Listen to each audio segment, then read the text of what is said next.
My phone buzzed just as I was about to step out the door for work.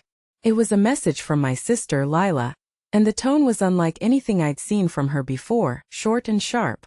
It read, "Don't come to the baby shower." No explanation, no emojis, just those 5 words. My heart sank, and an uneasy knot formed in my stomach. We hadn't fought, not recently, not in any way that would warrant such a cold warning. I stared at the screen, trying to decode what had gone so wrong that she felt the need to shut me out so abruptly. I texted back, fingers trembling slightly. "Lila, what's going on? Why shouldn't I come?"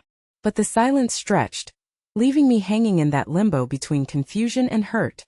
It wasn't like her to be so secretive, especially about family events. The baby shower was supposed to be a celebration, a time to come together and welcome her first child into the world. Instead, I was being shut out, cast aside without a word of reason. I sat down on the edge of my bed, phone still in hand, replaying every interaction we'd had over the past few weeks. Was there something I missed? A comment, a slight, a misstep? The truth was, I'd always tried to be the glue in our family, the one who kept things from falling apart. I loved my siblings fiercely, even when things got messy, and I'd never wanted anything more than to support Lila during this exciting time in her life. Moments earlier, I'd been imagining the baby shower.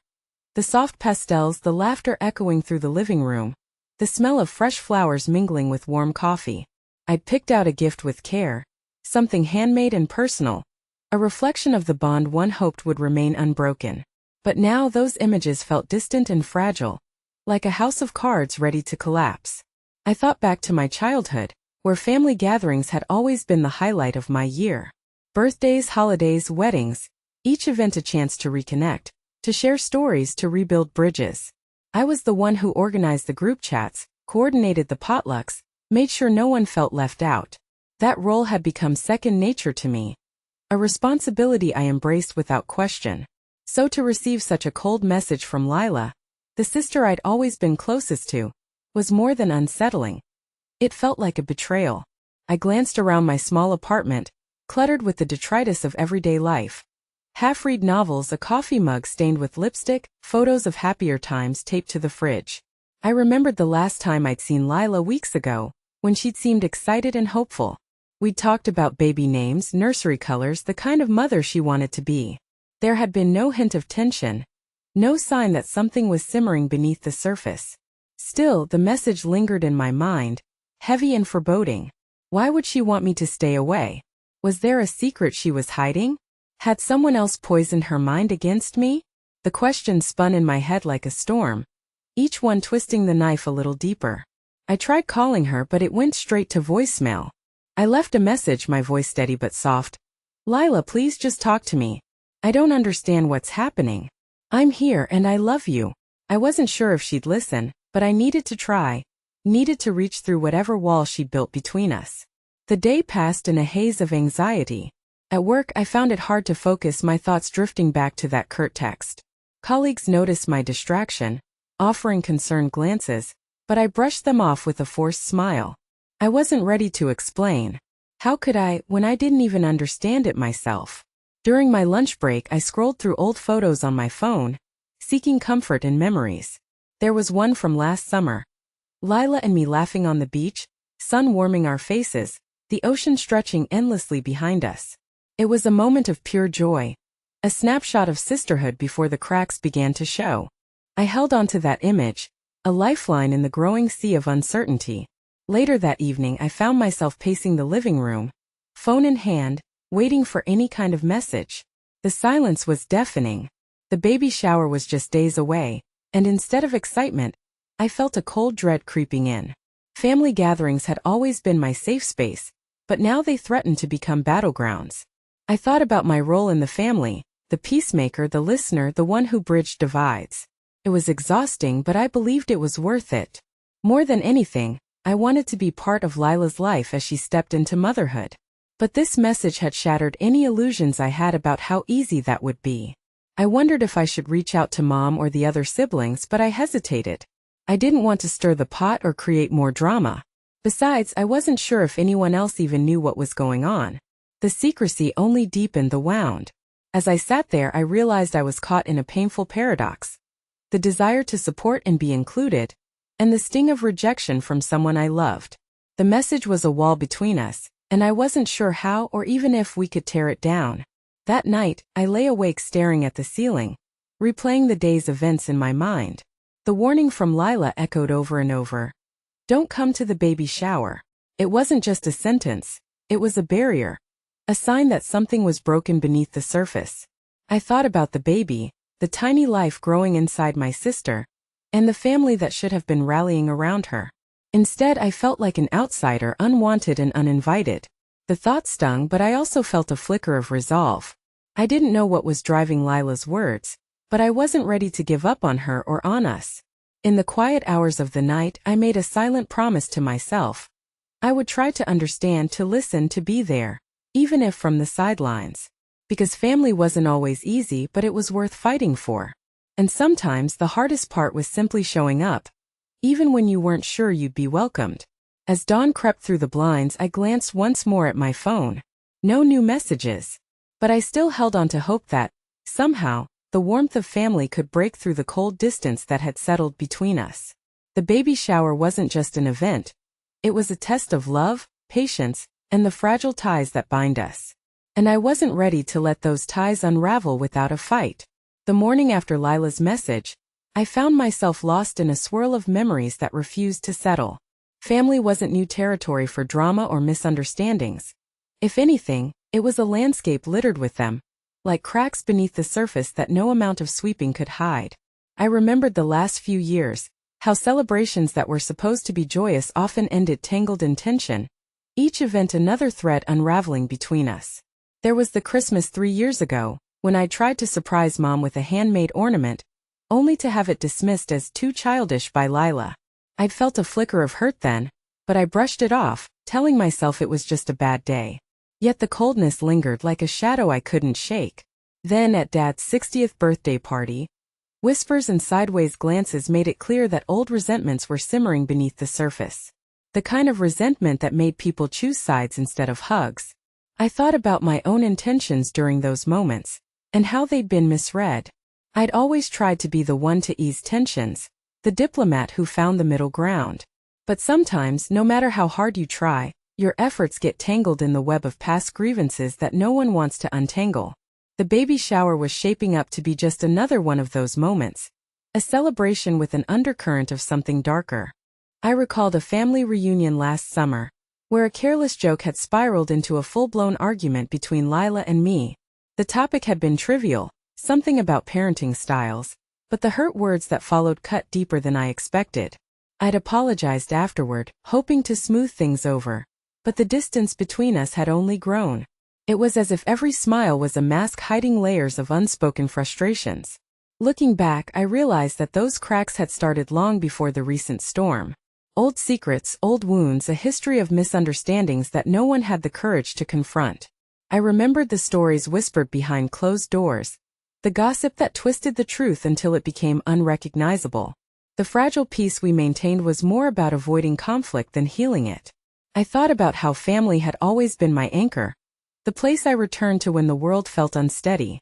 But lately, that anchor felt more like a chain, binding me to expectations and disappointments. I wanted to believe that the baby shower could be a moment to break the cycle, to rebuild what had been damaged. But the warning from Lila told me otherwise.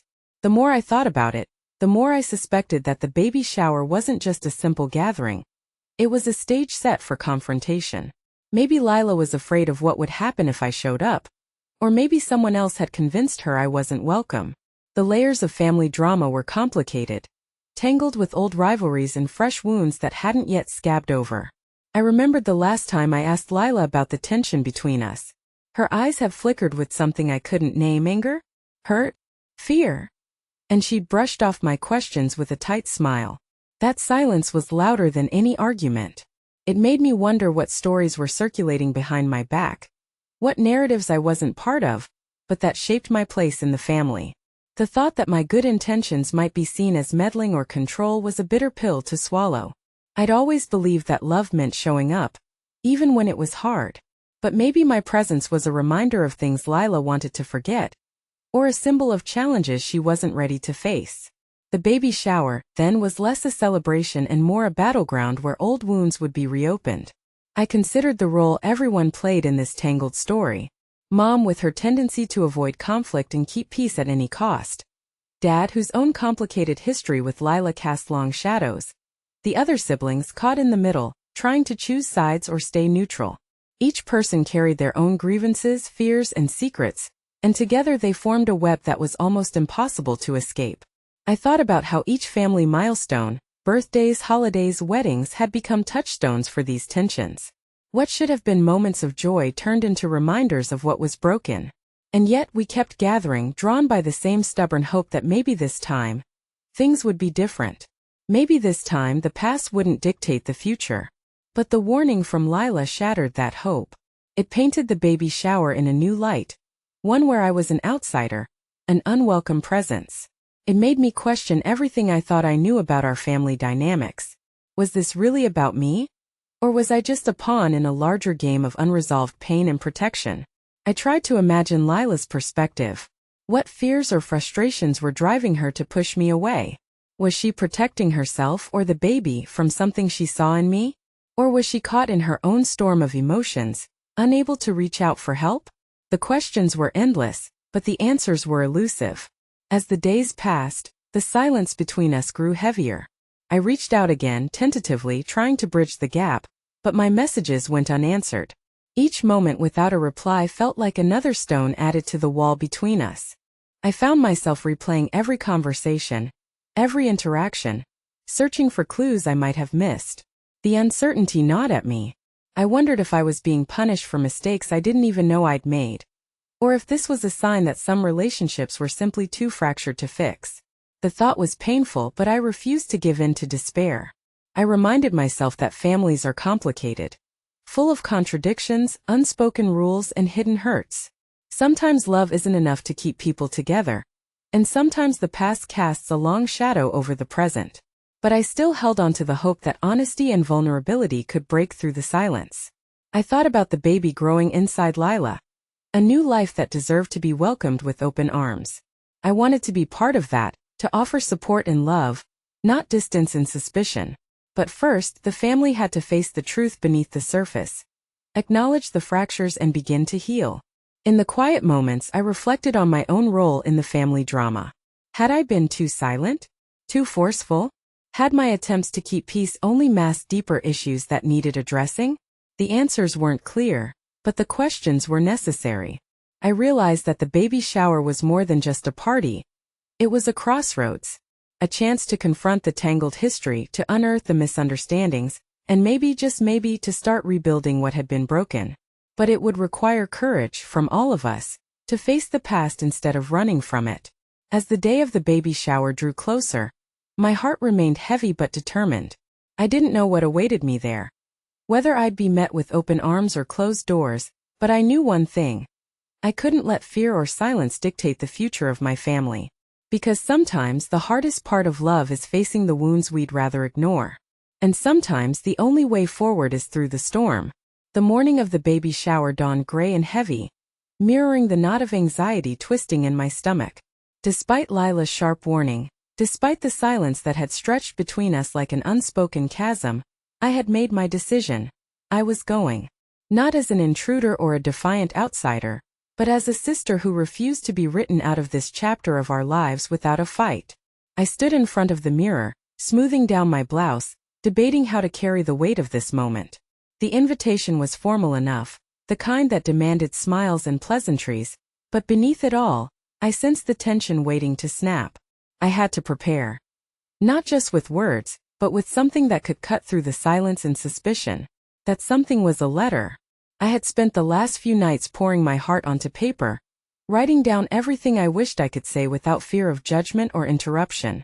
I wrote about the love I still held for Lila, the pain of being pushed away, and my hope that we could find a way back to each other. It was raw and honest, a secret weapon against the walls built between us.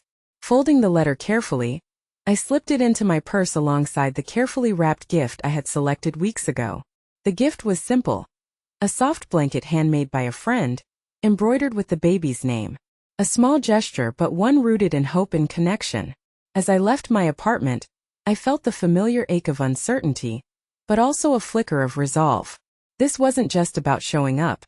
It was about standing my ground in a family fractured by misunderstandings and unspoken fears. I needed to believe that honesty and vulnerability could open doors, even those bolted shut by hurt. Arriving at the venue, a cozy community hall decorated with pastel balloons and ribbons, I was greeted by a swirl of voices and laughter that felt both foreign and familiar. The air was thick with anticipation, but I sensed the undercurrent of tension beneath the smiles. Families never gathered without history, and this day was no exception. I scanned the room searching for Lila. She stood near the window, her profile tense, eyes flickering with something I couldn't quite read. Our eyes met briefly, and I saw a flicker of surprise, maybe even apprehension. I took a deep breath and walked toward her, every step a conscious act of courage. "Lila," I said softly, "I'm here." She didn't respond immediately, just nodded, her lips pressed into a thin line. The moment stretched, charged with everything unsaid. Then gently, I pulled the letter from my purse and handed it to her. "It's for you," I said. "I hope you'll read it when you're ready." Her fingers closed around the envelope, and for a heartbeat, I thought she might say something, anything, but she remained silent. It was a fragile truce, but it was a start. As the afternoon unfolded, I found myself navigating a delicate dance of small talk and sideways glances. Family members who hadn't spoken in months were exchanging cautious smiles, the weight of past grievances hanging just beneath the surface. The baby shower was no longer just a celebration. It had become a stage where years of tension played out in subtle gestures and guarded words. Despite the unease, I focused on being present. I helped the host arrange the refreshments, laughed at the baby name guesses, and tried to soak in the moments of normalcy.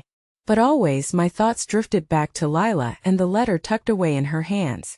At one point, Lila approached me quietly, her voice barely above a whisper. "Thank you for coming," she said, eyes searching mine. "I didn't expect you to show up." "I had to," I replied. "Family isn't always easy, but it's worth fighting for."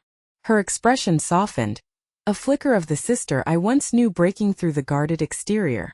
For the first time in weeks, I sensed a crack in the wall between us. Later, as the guests began to gather around for games and gift opening, I found a quiet moment to step outside with Lila. The cool air was a balm to the tension inside, and the silence between us felt less heavy. "I read your letter," she admitted, voice trembling slightly. "It made me realize how much I've shut you out."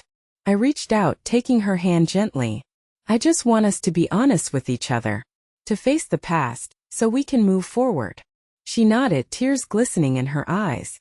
"I'm scared," she confessed, "of losing family, of facing things I've buried for too long."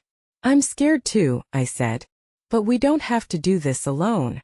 That moment felt like a turning point, a fragile bridge built from shared vulnerability and the willingness to face uncomfortable truths. The baby shower was no longer just a party. It was becoming a space for healing. As we rejoined the others, the atmosphere shifted subtly. Conversations grew warmer, smiles more genuine. The letter had done its work, not by demanding answers but by opening a door.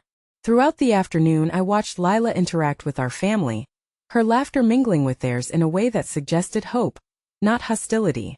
I felt a cautious optimism bloom within me, a sense that maybe, just maybe, this fractured family could find a way to knit itself back together. Yet, beneath that optimism, I knew the road ahead would still be fraught with challenges. Healing was rarely linear, and forgiveness didn't come overnight. But for the first time in a long while, I felt that we were on the path. As the baby shower wound down, I caught Lila's eye across the room. She smiled, a small, genuine smile. And in that simple gesture, I found a glimmer of the future I hoped we could build. The letter, the decision to show up, the courage to face the storm. It all felt like the beginning of something new. And despite the lingering tension, I felt ready to face whatever came next, grounded in the belief that love, even when complicated and painful, was still worth fighting for. The baby shower started with a palpable tension hanging in the air, thick enough to cut through with a knife. The pastel decorations and cheerful chatter felt like a fragile veneer over the undercurrents of unspoken grievances and guarded glances. I could feel the weight of every eye, the lingering questions behind every smile. But I had my secret weapon, the letter. and I believed it might finally crack the surface. As the gift opening began, I watched Lila carefully, wondering if she'd read my words yet. The room was filled with laughter and the rustling of wrapping paper, but beneath it all I sensed a shift, a subtle loosening of the tight grip that had held the family in a chokehold for too long. When it was my turn to give my gift, I stepped forward, heart pounding. I handed over the soft blanket, wrapped with care, and looked into Lila's eyes. "I hope this brings warmth to your baby," I said quietly. She nodded, her lips pressed together, but there was something gentler in her gaze. After the formalities, I found a moment to slip away with the letter, hoping Lila would finally open it. Later, I saw her sitting alone in a corner, the envelope torn open, eyes scanning the pages. I didn't approach, this was her moment, her choice. But seeing her read those words, the raw honesty I poured out, gave me a flicker of hope. As the afternoon wore on, conversations began to change. What started as cautious exchanges turned into deeper discussions. Family members who had been silent or distant started to voice their feelings, hesitations bubbling to the surface. The atmosphere was still tense, but now it was infused with a fragile honesty. Lila's sister Mara, who had been watching us with a mix of suspicion and curiosity, finally spoke up. "I think we've all been holding back," she said, her voice steady but soft. "There are things we need to say, things we've avoided because we're afraid of hurting each other." Her words were a catalyst. Slowly, pieces of the family's tangled history began to unravel in the open. Past grievances, misunderstandings, and old wounds emerged, not as accusations, but as an attempt to understand and be understood. Then Lila, her voice wavering but determined, shared her side. "I tried to keep Maya away because I was scared," she admitted. "Scared that if she came, old arguments would resurface. I didn't want to face how much has changed between us." Her confession hung in the air, raw and vulnerable. It was a moment of truth that no one could ignore. I reached out and took her hand, squeezing it gently. "I'm scared too," I said. "But hiding from the pain won't heal it. We have to face it together." Others around us nodded, the tension slowly giving way to empathy. The walls that had divided us were showing cracks, small but real. As the baby shower continued, the mood softened. Laughter returned, more genuine this time, and the conversations grew lighter yet still meaningful. The family was beginning to rebuild, thread by thread, the fragile fabric of connection. I caught Mom's eye across the room. She smiled, a mixture of relief and hope shining in her gaze. It was clear that this gathering, which had seemed on the brink of collapse, was turning into something unexpected, a space for healing. Later, as the guests began to leave, Lila pulled me aside. "Thank you for coming," she said, her voice thick with emotion. "For being brave enough to face this with me."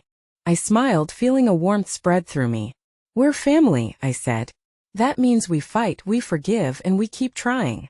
Walking home that evening, the city lights flickered around me, a quiet reminder that life was messy, complicated, and beautiful all at once. The baby shower had been more than a party. It had been a turning point. The honesty we'd embraced that day was fragile, yes, but it was a beginning.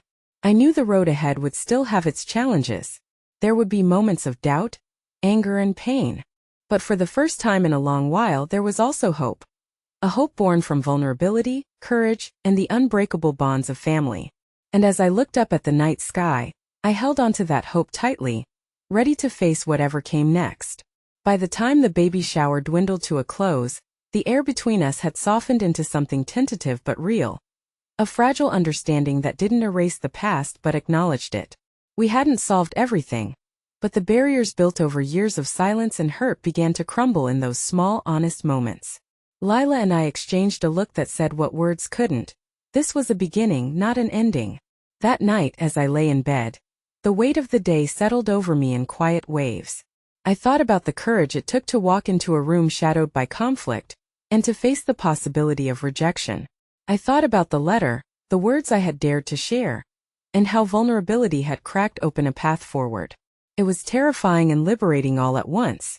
Family had always been a complicated tapestry, woven with love, yes, but also threads of misunderstanding and pain. I realized that to truly hold those relationships, we had to accept their imperfections, to embrace the difficult conversations alongside the joyful ones. That acceptance wasn't a sign of weakness. It was the foundation of resilience. I reflected on the moments during the shower when faces softened, when laughter returned, and when silences were filled not with suspicion but with shared stories and tears. Those moments, fleeting as they were, carried the promise of healing. It was in the willingness to be honest and to listen that we found a sliver of peace. As I replayed the day's events in my mind, I understood that the baby shower had been more than a celebration of new life. It had been a mirror reflecting the complexities of family bonds.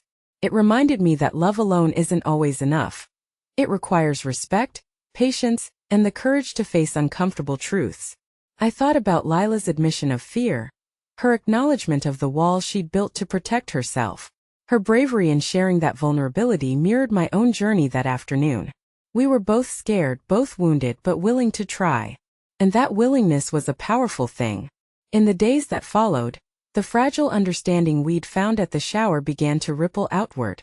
Conversations that had been avoided started to happen. Messages were exchanged, phone calls made, and slowly, the distance between us lessened. It wasn't perfect and there were setbacks, but the direction had changed. I also took time to look inward, questioning my own role in the family dynamics. I recognized moments where I might have been too silent or too insistent, too eager to fix things without fully listening. Growth required honesty with myself as much as with others. Through this process, I discovered a profound truth. Healing doesn't mean forgetting or pretending pain never existed. It means choosing to move forward despite it, to build bridges over the scars left by the past.